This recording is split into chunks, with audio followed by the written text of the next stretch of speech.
আসসালামু আলাইকুম। Technique easy এডুকেশনের পক্ষ থেকে নবম দশম শ্রেণীর শিক্ষার্থীদের জানাচ্ছি শুভেচ্ছা।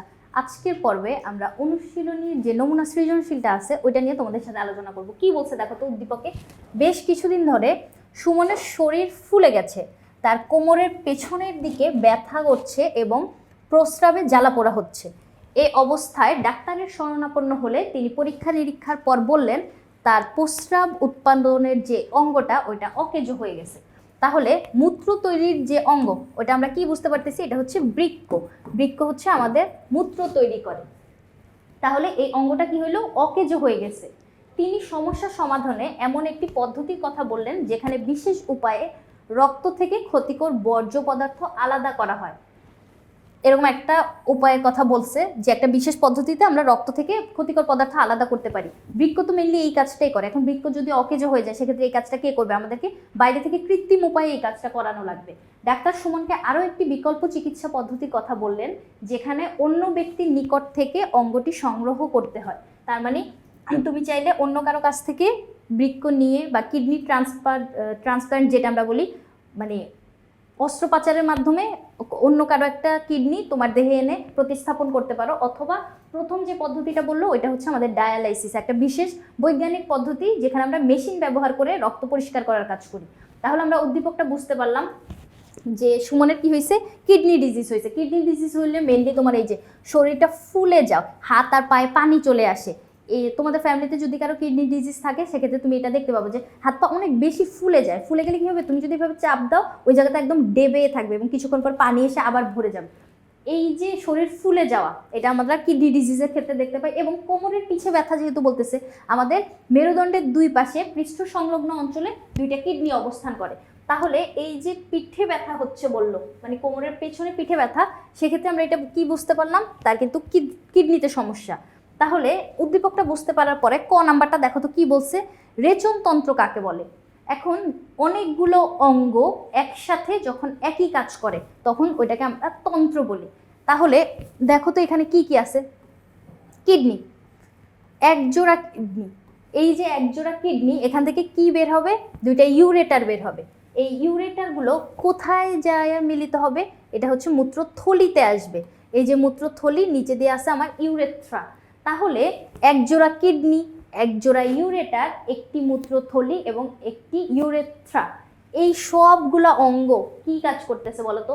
আমার রক্ত পরিষ্কার করার কাজ করতেছে বা রক্ত পরিশুদ্ধ করে মূত্র তৈরির কাজটা করতেছে, রেচনের কাজটা করতেছে। তাহলে অনেকগুলা অঙ্গ যখন একসাথে রেচনের কাজ করবে তখন ওইটাকে আমরা রেচনতন্ত্র বলবো। তাহলে একের অধিক অঙ্গ যেখানে কি কি আছে, এই যে এই নামগুলা ব্র্যাকেট ভিতরে বলে দিব, এই অঙ্গগুলো সবাই মিলে রেচন প্রক্রিয়া সম্পন্ন করতেছে, এজন্য আমরা এই তন্ত্রটাকে রেচনতন্ত্র বলবো। এরপরে কি বলছে দেখো তো, নাইট্রোজেন ঘটিত বর্জ্য পরিশোধনে গ্লোমেরুলাসের কাজ ব্যাখ্যা করতে বলছে। এখন গ্লোমেরুলাস কোন জায়গাটা, এই জায়গাটা আমি তোমাদেরকে একটু এঁকে দেখাই। দেখো গ্লোমেরুলাস কীরকম, কিডনির ভিতরে এই যে ধরো একটা কিডনি, এই কিডনিটাকে যদি আমি লম্বচ্ছেদ করে ফেলি তাহলে ওর ভিতরে আমি একটা নেফ্রন দেখতে পাবো। নেফ্রনটা হয় এরকম এরকম ছাকনির মতো একটা অংশ এবং ওইটাকে এভাবে একটা বাটির মতো অংশের ভিতরে মানে ধারণ করে রাখে। ওই ধারণকৃত অংশটাকে আমরা বলি হচ্ছে বোম্যান্স ক্যাপসুল। তাহলে এই যে ছাকনির মতো অংশটা, এটা কে ধারণ করে রাখতেছে? বোম্যান্স ক্যাপসুল ধারণ করে রাখতেছে। এরপরে দিয়ে হচ্ছে তোমার কিছু নালিকা থাকে, নিকটবর্তী পেঁচানো নালিকা, হেনলির লুপ, দূরবর্তী পেঁচানো নালিকা। এই অংশগুলো মিলে হচ্ছে আমার নেফ্রন গঠিত হইল। এবার এই যে গ্লোমেরুলাস বলে দিল, গ্লোমেরুলাসটা হচ্ছে এই অংশটা, যে ছাকনির মতো যে অংশটা আমি আঁকছি না, এই ছাকনির মতো অংশটাকে আমরা বলবো হচ্ছে গ্লোমেরুলাস। এখন গ্লোমেরুলাস ছাকনির মতো কাজ করে রক্ত থেকে কি করে পরিষ্কার তরল বের করে, মানে রক্তটাকে ছাঁকে। এখন ছাঁকলে কোনো কিছু থেকে বর্জ্য পদার্থ আলাদা হয়ে যাবে আর আমরা আলট্রা ফিল্ট্রেট পাবো বা পরিষ্কার একটা পরিশ্রুত তরল পাবো। তাহলে এফারেন্ট ধমনী থেকে আগত যে বর্জ্য পদার্থটা, এফারেন্ট ধমনী থেকে আগত বর্জ্য পদার্থযুক্ত রক্ত গ্লোমেরুলাসে উচ্চ রক্তচাপের কারণে পরিশ্রুত হয়ে আলট্রা ফিল্ট্রেট তৈরি করে। আলট্রা ফিল্ট্রেট মানে হচ্ছে পরিশ্রুত তরল তৈরি করে, পরিশ্রুত তরল, এটা আলট্রা ফিল্ট্রেট যেটা তৈরি করতেছে কে, ওই গ্লোমেরুলাসটা। আলট্রাফিল্ট্রেট রেনাল টিউবিউলের মধ্য দিয়ে প্রবাহিত হয়। রেনাল টিউবিউল কোন জায়গাটা? ওই যে আমি নিকটবর্তী পেঁচানো নালিকা আঁকছি, হেনলির লুপ আর দূরবর্তী পেঁচানো নালিকা, এই তিনটা অংশ নিয়ে তোমার টিউবিউল গঠিত হয়। এখন ওই টিউবিউলের মধ্য দিয়ে যখন এই আলট্রাফিল্ট্রেটটা যাচ্ছে তখন কি হয়, আরও কয়েক দফা এখান থেকে শোষণ নিঃসরণ, মানে আবার কিছু ইম্পর্টেন্ট পদার্থ আবার রক্তে ফেরত পাঠানো, এই কাজগুলো হচ্ছে মানে এখানে ঘটতে থাকে ওই নালিকাগুলোর ভিতরে, টিউবিউলের ভিতরে। সবশেষে যে তরলটা পাওয়া যায় সেটা হচ্ছে মূত্র। এখন তুমি যদি এই জায়গার কনসেপ্টটা আরেকটু ক্লিয়ার বুঝতে চাও, সেক্ষেত্রে আমি তোমাকে নেফ্রনের কাজটা একটু বুঝাই। এইদিকে তাকাও, আমি একটা নেফ্রন এঁকে তোমাকে একটু বুঝিয়ে দিই। নেফ্রন আঁকার জন্য প্রথমে কি করব, এখানে হচ্ছে আমি একটা ছাঁকনির মতো অংশ আঁকবো। ছাঁকনির মতো অংশটা, এটাকে ধারণ করে আছে কে? Bowman's capsule. ওর পাশে কিছু নালিকার মতো অংশ, এটা হচ্ছে আমার নিকটবর্তী পেঁচানো নালিকা। এরপরে এইখানে আছে তোমার হেনলির লুপ, ইউ আকৃতির। দেখো হেনলির লুপটা একটু ছোট হয়ে গেছে, দেখো এরকম একটা হেনলির লুপ আছে। এই লুপটা তারপরে যেখানে শেষ হচ্ছে ওই জায়গাটায় আরও কিছু পেঁচানো অংশ থাকে, যেটাকে আমরা বলবো দূরবর্তী পেঁচানো নালিকা। এই যে দূরবর্তী পেঁচানো নালিকা, আর এইখানে আমি যে গাছের ডালপালার মতো অংশ আঁকতেছি এটা হচ্ছে আমাদের সংগ্রাহক নালিকা। এবার এই জায়গায় দেখো ওর কাজটা আমরা একটু বুঝবো। কাজটা বোঝার জন্য সবার প্রথমে কি হবে, একটা ধমনী দিয়ে রক্ত আসবে আর এখান দিয়ে বের হয়ে যাবে। এখন এই জায়গায় ধরো দূষিত রক্তটা আসতেছে, এই দূষিত রক্তটা আসলো, আসার পরে এখানে ছাঁকন ঘটলো। ছাঁকনের ফলে তোমার দূষিত বর্জ্য পদার্থগুলো যেমন আলাদা হয়ে যাচ্ছে, তেমন কিছু প্রয়োজনীয় উপাদানও কিন্তু আলাদা হয়ে যাচ্ছে। যেমন ধরো আমি এখানে এই লিকুইডটা ঢেলে দিলাম, ঢেলে দেওয়ার পরে ওই লিকুইড পড়ে গেল আর দ্রব্য পদার্থগুলো আমার হাতে রয়ে গেছে। এখন আমি দেখি তো এখানে কি কি আছে। এখানে আমি দেখতে পাচ্ছি নাইট্রোজেন ঘটিত বর্জ্য পদার্থ আছে, তারপরে ইউরিয়া, ইউরিক অ্যাসিড, হ্যাঁ দূষিত পদার্থ সব আছে। ওমা, গ্লুকোজও আছে, খনিজ লবণও আছে। এগুলো তো আমার বের করে দিলে চলবে না, এই উপাদানগুলো আমাকে আবার রক্তে ফেরত পাঠাইতে হবে। তাহলে এই যে দরকারি উপাদানগুলো, এগুলো চলো আমরা আবার রক্তে ফেরত পাঠাই।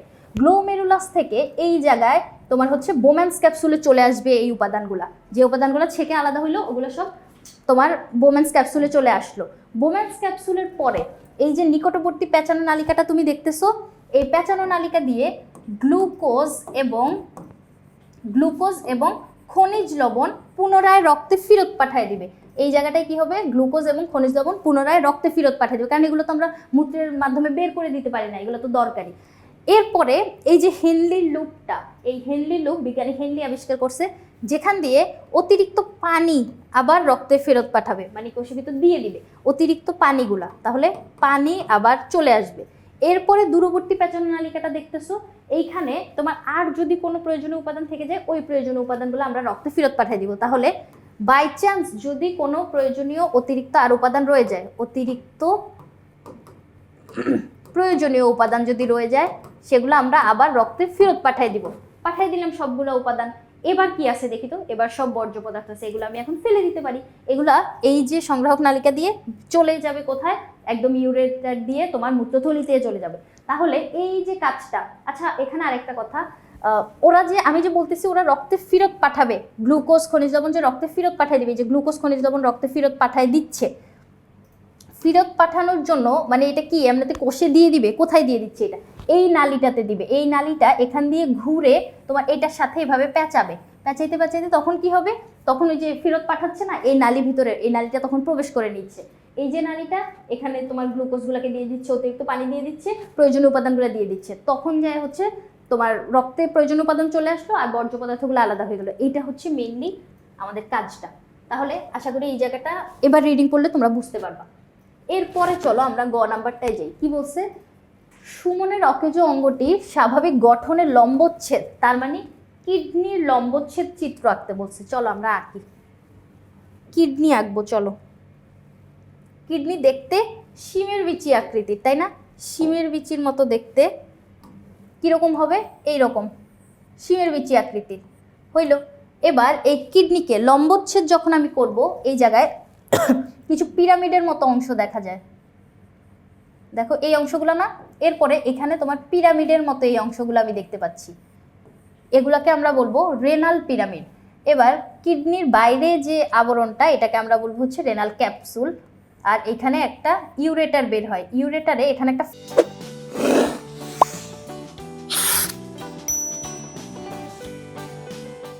ফানেল আকৃতির যে অংশটা আছে এটাকে আমরা বলি হচ্ছে রেনাল পেলভিস।